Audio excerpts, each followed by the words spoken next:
Pues, pues sí, esta es la cara que se me ha quedado durante toda la película.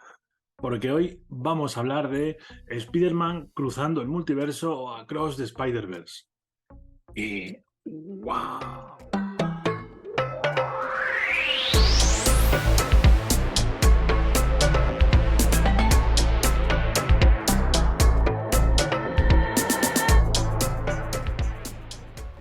Este vídeo ha necesitado un día entero de maduración porque no porque tuviese que dudar de ciertas cosas, sino precisamente porque quería bajar un poquito el hype con el que salí de la sala de cine después de ver Spider-Man. Madre mía. Todavía le sigo dando vueltas y sigo alucinando. Antes de nada, este vídeo voy a empezar hablando sin spoilers. Como mucho, alguna cosa que ha podido salir en los trailers, como mucho, pero voy a intentar reducirlo al mínimo. Y después, ya os avisaré, empezaré a hablar con spoilers, así que a lo mejor queda un poquito largo, pero ya sabéis, cuando avise, si no habéis visto la peli, dais la pausa, pausáis y lo veis otro día, porque merece la pena. Antes de empezar, vamos a dejar las cosas claras. Spider-Man cruzando el multiverso, Across de Spider-Verse, creo que ha entrado automáticamente en mi top 3, por no decir la primera, de mis pelis de superhéroes. O sea, qué barbaridad de película, qué gozada. Y además, con una duración de más de 2 horas, estás todo el rato deseando que no termine. O sea, cuando ya sabéis, cuando una peli te está aburriendo, estás mirando el reloj. Pero yo a medida que avanzaba la peli, era como, mira, no quiero mirar el reloj, no quiero que esto termine nunca. Porque es un disfrute. Es todo de un excesivo, de una pasada. Y dejando a un lado la historia, de la que hablaré más tarde con spoilers, el guión está muy sólido, ¿vale? O sea, Phil Lord, Christopher Miller, que eran los guionistas de las tres pelis de Lego, las Lego Película 1 y 2 y de Batman Lego Película. Ya sabéis, si habéis visto la película, que tiene cierto guiñito. Y también de los Miller contra las máquinas y demás, han vuelto a hacer un trabajo redondo. Por supuesto, son los guionistas de la primera parte, lo tienen todo clarísimo y han hecho un trabajo redondo, que además es un amor, todo, el guión es un amor a los cómics, pero la producción es un amor también a todos los cómics que han hecho, a un estilo visual impresionante, que es lo primero. O sea, esto es una película que entra por la vista, que da ganas de pausarla en cada minuto y decir, mira, voy a hacer cuadros. Con todo lo que sale, voy a hacer un cuadro y me lo voy a poner, voy a empapelar mi casa de fotos de Spider-Man. Porque es una barbaridad. Además, lo bueno es que si ya la animación de la primera parte vamos, una delicia, esta se superan todavía más. O sea, parecía difícil, pero lo hacen todavía más espectacular. Cada mundo que aparece en esta película tiene su propio estilo visual.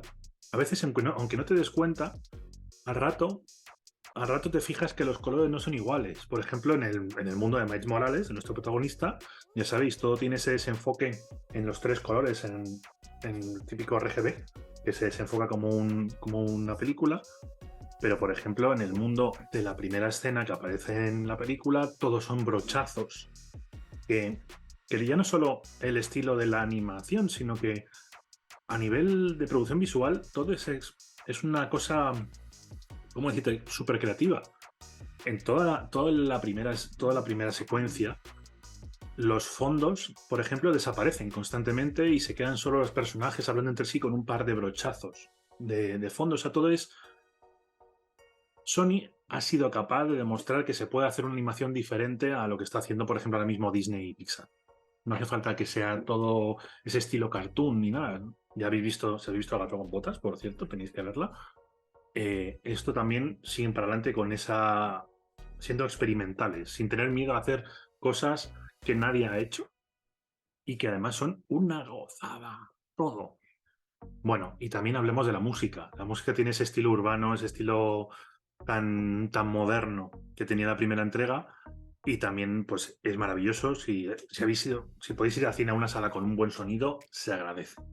Yo en concreto fui una con Dolby Atmos, que ya sabéis que esto es una barbaridad, es un disfrute, y era una sobredosis de emociones constante. O sea, yo me pasé la película como un niño pequeño, alucinando con la piel de gallina, diciendo, pero qué, porque además, como digo, lo bueno de la animación, al ser tan distinta, al tener esos estilos tan diferentes, que hay, por ejemplo, collages, o sea, personajes hechos a base de collages de imágenes, hay estilos, bueno, ya habéis visto la primera parte, pues esos estilos explotados al máximo, hace que no que tu percepción no se relaje nunca.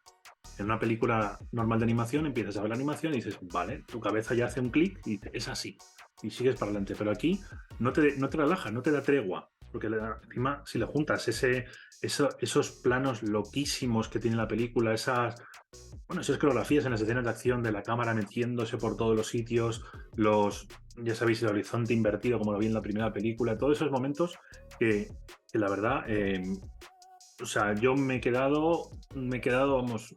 quedado living con todo esto. Es impresionante. Y bueno, yo solo espero que me den más cosas como estas. Los personajes que ya habéis visto han crecido, han madurado un poquito y hay personajes nuevos.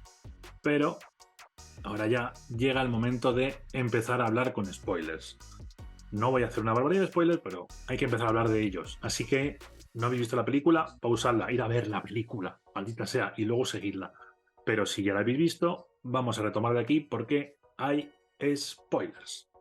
Como digo, los nuevos personajes que aparecen en esta película son fabulosos. O sea, ya no solo que los personajes antiguos, o sea, tanto Gwen como Miles evolucionan y tienen mucho más protagonismo, sino también, por ejemplo, los padres de Miles, que tienen mucho más momentos, y luego ya todos los nuevos. Que si habéis visto el tráiler, habéis visto al imponente Miguel Ojara, ese Spider-Man 2099, que wow, que asusta con su mera presencia, a pesar de que hagan un par de chistes sobre lo intensito que es.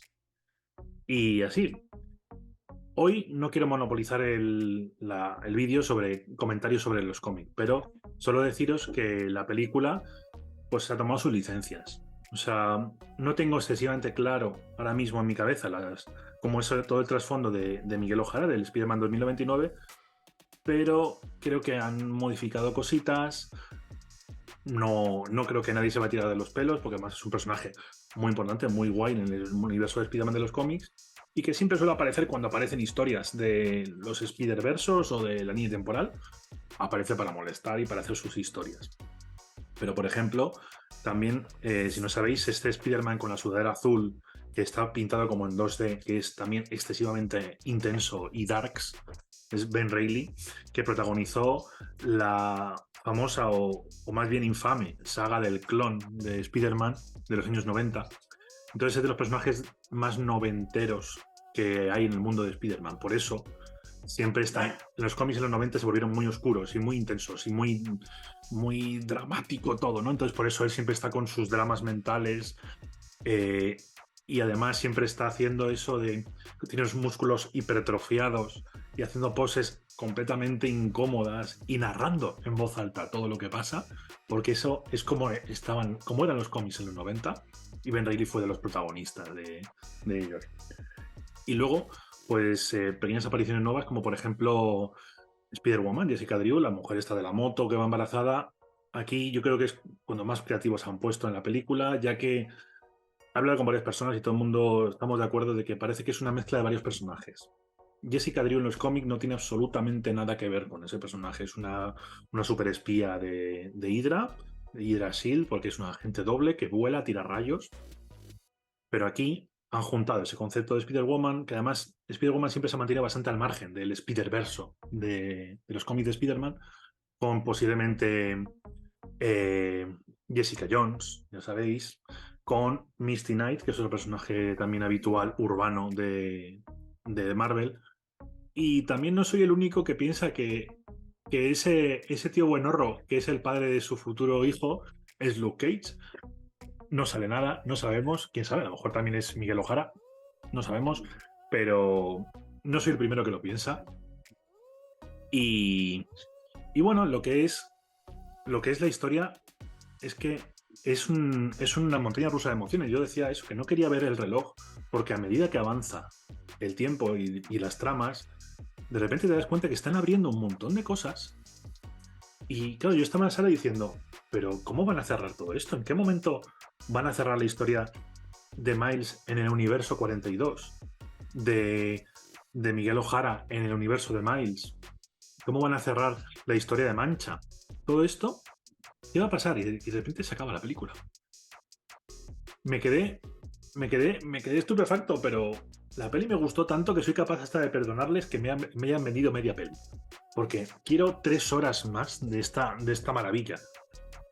Que además tiene la película, pone mucho énfasis en los sentimientos, en el tema de la sinceridad, de contar las cosas. Por ejemplo, hay un momento que me gustó mucho, casi al principio de la peli, cuando está Miles como Spider-Man hablando con su padre, y el padre quiere hablar sobre Miles, ¿no? Entonces empiezan a tener una conversación que es bastante cómica, pero Claro. si te fijas bien, es muy interesante porque Miles constantemente quiere decirle a su padre las cosas, pero no se atreve.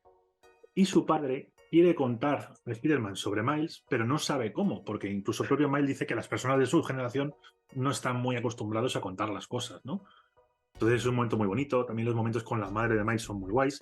Y luego, por supuesto, toda esta historia de Miles y Gwen, y Spider-Gwen, es impresionante porque está muy bien trabajada. Yo no sé siquiera si la van a intentar cerrar como una relación amorosa. A lo mejor no tiene ningún sentido porque también ya vemos en la peli como Gwen tiene sus relaciones. O sea, está con Spider-Punk y no pasa nada porque está con él, porque Spider-Punk es un crack y mola todo ese personaje.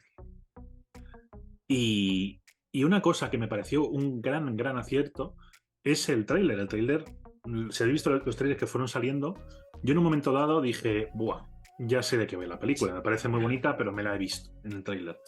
Y no solo porque la trama es mucho más compleja, sino porque me pareció todo un detalle que el gran villano de la película, Mancha, no sale en el tráiler, ni por asomo. Y entonces, y cómo van trabajando también a lo largo de la película en la construcción de ese villano, que es de chiste al principio, que es el villano de la semana de lo que puede ser un cómic o una serie, a ese gran némesis que además está dibujado como los típicos personajes cuando en las pelis de terror dibujan un monstruo, que lo hacen con rayones y su animación, como digo, cambia por completo y se vuelve un personaje completamente chungo y maligno. Y ese es todo un acierto de la película. También donde están todas las referencias, que eso me tendría que ver la película 5 veces o tenerla en casa y poder pausar cada fotograma, es en esta base de los Spider-Man que hay en el Nueva York de 2099, donde prácticamente en cada plano hay como 5, 10, 20 referencias a cómics desde el Spider Park, el coche de Spider-Man que salía en los cómics de Spider-Man, iba en un coche que subía paredes, a, por ejemplo, grandísimo Donald Glover en persona, en ese universo de animación. Porque la película tiene muchos guiños. Este posiblemente sea de los más, obviamente, reconocibles. La gracia de ese cameo es que en la primera de Spider-Man de Tom Holland que aparece, aparece Donald Glover haciendo un pequeño papel de un ladrón que quiere robar un coche, le pegan contra el coche la mano y demás. Es que ese personaje es el merodeador, es el mismo personaje que el tío de Miles Morales. Entonces, por eso aquí va vestido como merodeador, porque incluso había rumores de que iba a aparecer en alguna de la segunda o la tercera con su aspecto de merodeador, que al final no fue así, pero lo tenemos aquí. También guiñitos como, por ejemplo, Ganke, el compañero de Miles de la universidad, que está jugando al juego de Spider-Man de Miles Morales. O, por ejemplo, bueno, por supuesto, el Spider-Man de Insomniac, que aparece con la etiqueta que te indican por si te has perdido que ese es el Spider-Man de Insomniac. Hay millones de referencias por segundo. También un gran pequeño homenaje fue cuando el propio Mancha está viajando entre universos, que llega a un universo donde hay una señora china en un supermercado completamente hasta las narices de todo. Si no os habéis fijado, esta mujer es la señora de la tienda de abajo de la casa de Venom, que efectivamente ya ha visto muchas cosas, ha visto mucho mundo.